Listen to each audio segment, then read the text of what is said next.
नमस्कार, मी पुस्तक मी तुमच्याजवळ असतो. काही मुलांना मी खूप आवडतो, काही मुलांना मी अजिबात आवडत नाही. खरं तर आधी मी सगळ्यांचं बेस्ट फ्रेंड होतो.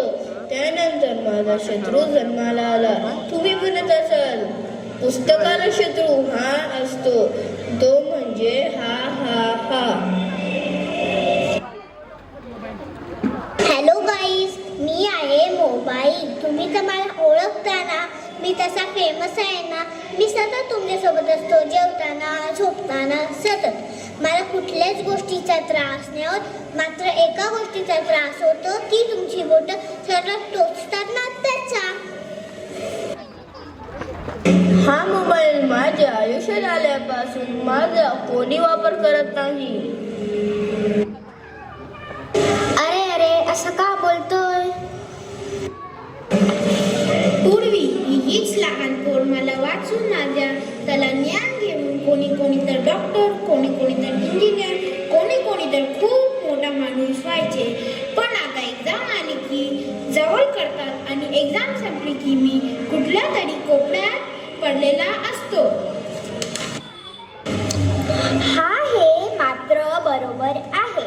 एक्झाम संपली की मला नुसते घेऊन गेम खेळत असतात. माझ्यातील एवढी छान माहिती काढायची सोडून नुसते गेमच खेळत बसतात. पण त्यांनी मोबाईल जास्त बघू नये, त्यांना डोळ्यांना त्रास होऊ शकतो. पण तुम्ही माझा किती पण वापर करू शकता, पण कोणी करतात नाही. आधी वापर नाही केला, मग मार्क कमी पडले की बसतात रडत. तुम्ही काही पण करा, मी तुमच्या आयुष्यातून काय जात नसतो. कारण तुम्हाला कमी मार्क पडले ना तरी तुम्हाला प्रगती पुस्तक भेटते. अरे तुम्हाला माहीत आहे का, काही मुलांकडे मला विकत घ्यायला पैसे पण नाही. मी तुमच्याकडे आहे तर त्याचा चांगला वापर करा. एवढा झाला तुझं, तेवढं बस झाला. अरे याचा पण वापर करावा, पण कमी करावा. काही समजले का तुम्हाला?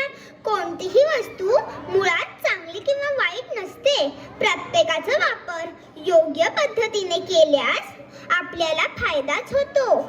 पण वापर कधी, कुठे आणि किती करावा हे आपण स्वतः ठरवले पाहिजे. धन्यवाद.